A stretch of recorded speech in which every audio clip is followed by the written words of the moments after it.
Okay, so can you use your sun sign to pick your career, or should you use your sun sign to pick your career? So the quick answer to that is going to be no. And as you know, I like to go deep and I like to analyze and I like to really process things. And you cannot just off the sun sign tell what someone's job is going to be. Now, I'm going to tell you why sometimes it seems like you can. I'm going to tell you in a second. So, the thing about the sun is the ego. It is what we are conscious of. It's what we communicate to others about what we value or what we like to do. Meaning that even if you're not into astrology, your sun sign is that energy that you carry with you. A Libra that I know is not into astrology, thinks it's okay, but they're not really into it. But this is a Libra. Like, this person values seeing both sides of the situation. This person values relating to others. Will start conversations with others in order to see what they have in common with this person, to get to know them. Now, this person has another side of them that's very serious, but they have that Libra energy. They bring with them Libra energy. That is their sun sign. So this person could feel show on the outside as their sun sign. They could go to a career where you have to relate to other people and understand other people's perspectives and look at both sides of a situation. That's why law is sometimes associated with Libra, okay? Because it's about this idea of looking at two sides of a situation and the scales, all of that. So yes, you can sometimes carry that energy. If you are Virgos, for instance, a Virgo sun person is going to feel comfortable showing analysis on the outside. So that is why sometimes we can look at someone's sun sign and say, oh, what career should they be in? It doesn't mean that's what the person truly wants inside. You have to remember that, right? So that's when we can look at the moon for how someone feels, really. We can look at their 10th house. We can start there. The 10th house is not the only thing we need to look at if we're looking at career. But we can start from the 10th and we can look at the midheaven, which is public image. So it includes this concept of the type of career, okay, that a person can get involved in, or what's their aptitude for a career, those types of things. We can go to sixth house. Sixth house will tell you what you spend your daily life doing. We can look at a lot of different things. We look at your Mercury sign. We can look at patterns. And that's the thing about a birth chart, patterns. The sun sign doesn't tell you the pattern of your chart. And it's going to tell you that you and your aunt, who are the same sign, should go into the same career. And you know that's not true. So that's why we have to look at beyond the sun sign. But what we will see with a Virgo, for instance, is a Virgo is going to feel comfortable, or on the ego side of them, ego meaning, right, this self-actualization expression type of ego, analysis, and wanting to process things and wanting things to be in a certain order. This person is comfortable, that's their sun, that's their persona, doing those things. That does not mean that's what drives them, and it doesn't mean that's what they do all the time. So that's why when we start there, we can start at the sun. The 10th house is helpful, especially if someone has major placements in the 10th house. But because everyone doesn't have placements in the 10th house, that's why you can't only rely on the 10th house. Okay, now if a person has prominent 10th house energy, that is going to show that their career and their image or reputation is going to be important in their life. Some people's charts might show that family is the most important or something along those lines, whereas some people's charts might show that career is a huge part of their lives. So let's look. The moon is the driver. So we can also look at someone's moon sign to see what types of things are they driven by. That is why you can see a lot of moon Sagittarius people like philosophy, right? They're driven, they're inquisitive. They like to expand on their knowledge and then start to maybe experiment or try to understand what they learn, okay? And the Aries moon person, a lot of them like physical activity. So even I'll see sometimes a north node in Aries person. This person is doesn't seem like, on the outside you wouldn't think that, but they're very physically active. So that for them, it doesn't really translate to their career at the time, but you have to look at everything to see. So the moon is going to be the driver. If you have a moon in Capricorn, a moon in Taurus person, they might be able to work, even maybe Virgo. Some of these earth moons can sometimes work in positions they might not be passionate about, right? It might not be a part of their master plan, but they want to accumulate resources. Virgo likes to know what to expect. So for them leaving something, so a Virgo moon person is internalizing this need to know what's next, this need to plan, this need to analyze. And it's hard for Virgos sometimes to go to new lengths and figure things out. They like to kind of be able to know what's next in order to know how to act. That's the real tea with Virgo, okay? Taurus likes complacency. You know, I just want to be comfortable. Taurus is just like, I just want to be comfortable. And Capricorn is, I want the goal. So a Capricorn moon person, maybe even more than the sun, could get really caught up in, no, I'm not, leaving this job. I'm making too much money and people respect me type of thing. Again, I would have to look at someone's entire chart to see what's really going on. Now, here's the thing. We cannot just look at the sign. Let me make an example up to you guys of why we cannot just look at the sun sign. Is the sun sign helpful? Yes. But the sun sign, pop quiz. What is the sun sign going to tell you about someone in their career? It's going to tell you what they feel comfortable exhibiting on the outside. That's why sometimes people get caught up. Sometimes people put you in a box. They put you in a box of like, you're good at this thing, so you should always do this thing. But they don't know your moon. They probably don't, right?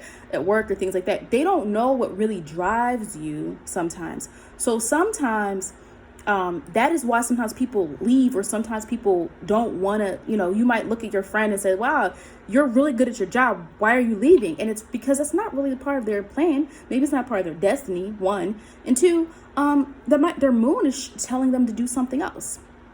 Their moon is saying they need to be a communicator. They need to be in a field talking to people. They might not like a field that's more solitary. So let me give you a case study. Actually, I just made it up.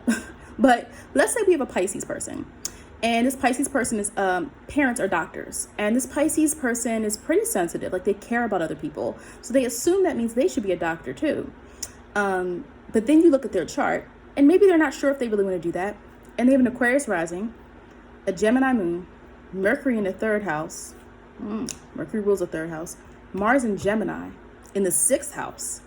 So Gemini energy in the sixth house. Sixth house is ruled by Mercury. Gemini is ruled by Mercury, Mars. So what they do on a daily has to be done with the mind. It should be done with thinking. Okay. North Node in Libra. So coming together with other people, collaborating maybe, okay, is a theme in their life. Collaborating, coming together with other people. Okay. In the midheaven in Scorpio.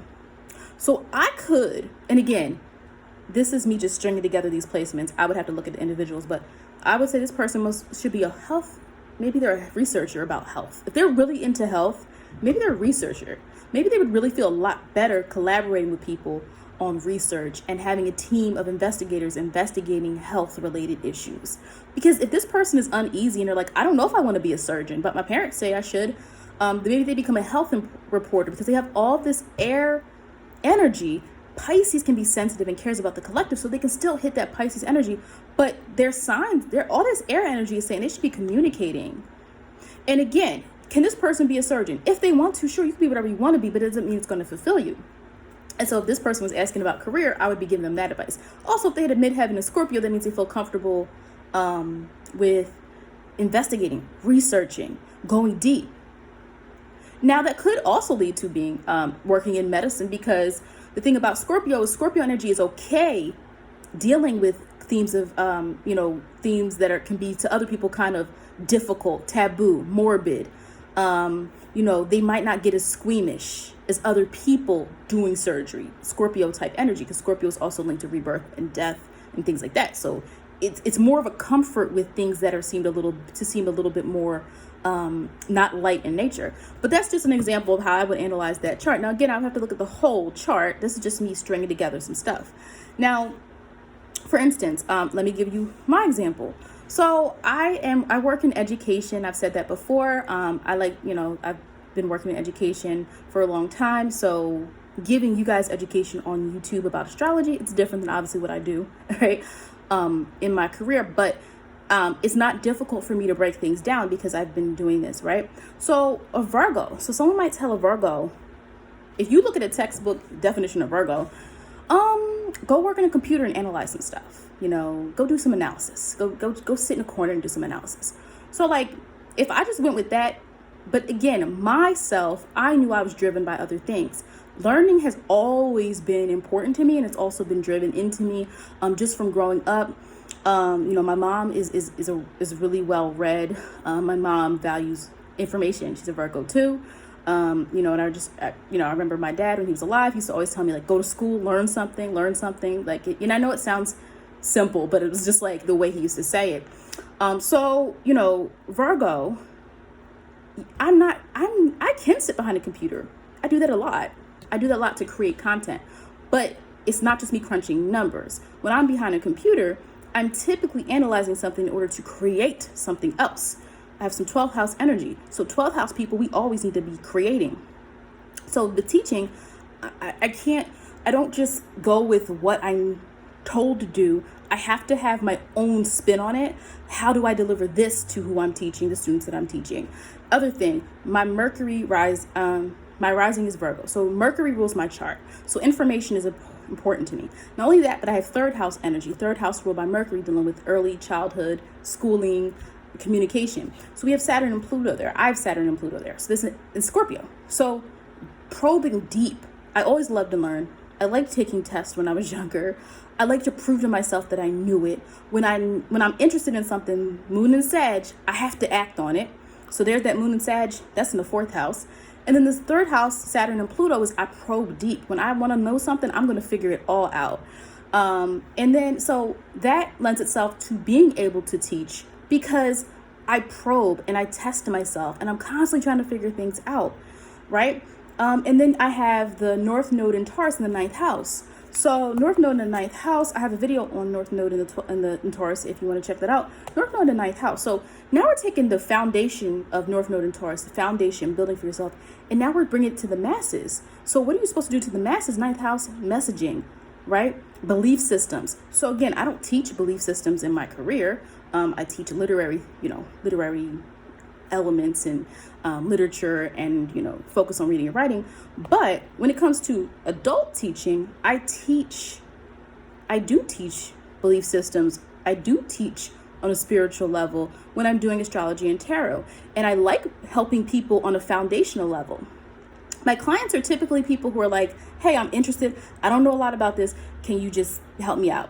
Or people who are like, hey, I know what a birth chart is. I've looked at mine, but I need someone to really break all of this down for me. What does it all mean together?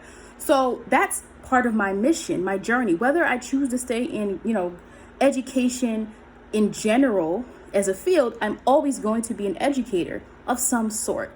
And it took me a while to really come to grips with that, because a lot of times when you're questioning what you're supposed to be doing here, you tie it to where you currently are, right? When you question, what am I supposed to be doing in life? You think about the job you're currently at or the place that you're at.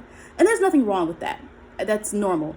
But sometimes you don't take it the next level and say, wait, what about that job do I like? So that I can duplicate that at that job. Or if I go somewhere else, I know what it is I truly should be doing. So that's why I say with the sun sign, you have to go deeper. Okay? You have to go deeper, because a book is not going to tell you that me as a Virgo is going to be online teaching people about astrology. A book is not going to say Virgo is going to do that. It's not. And again, a book might not even say that I'm going to be a teacher. It might say like, oh, you'll produce textbooks, right? Also, I have Mars in Leo, Mercury in Leo. Leo is linked to children, right? So anyone with Leo in their chart, children are prominent. Whether you have your own, you teach them, you guide them, you mentor them, whatever the case may be. So that's another element to my chart. So I'm not going to go in depth about my chart. It's not what this is about. But all of that matters when it comes to thinking and breaking that down. You cannot just look at the sun sign in isolation. Some of y'all are going to be really not, if y'all know what you're talking about, I'm not talking about you. But some people, that's why they're so upset about astrology. They're like, but this book said I should be doing this. Well, you need to get your chart analyzed, and then maybe you can see what specifically you're supposed to be doing. Again, the sun sign is the start, but it is not the finish. And of course, when you're looking at a birth chart, you look at the midheaven, which is going to give you an understanding of your aptitude in a particular job or field. When I do readings, I don't always, for the midheaven, I connect it more to everything else in the chart. Because again, with the midheaven, it's like, it's going to kind of tell you, something basic. But I don't think you can determine someone's likely career or what they should be doing. When I do charts, I tell people what they should be doing. You would be happier if you did this, because these are already traits you have within you. A lot of people are not working from what traits they actually have. They're working from what someone tells them to do. They're working from what other people see in them. And it's nothing wrong with seeing potential in people. It's beautiful. But sometimes people don't see in you what you have in you, and it is your job to really activate that yourself.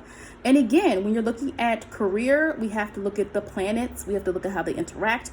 We have to look at those other houses. We have to look everywhere to see where's the connectivity here. What does this mean? Okay, this planet's here, but this planet's here.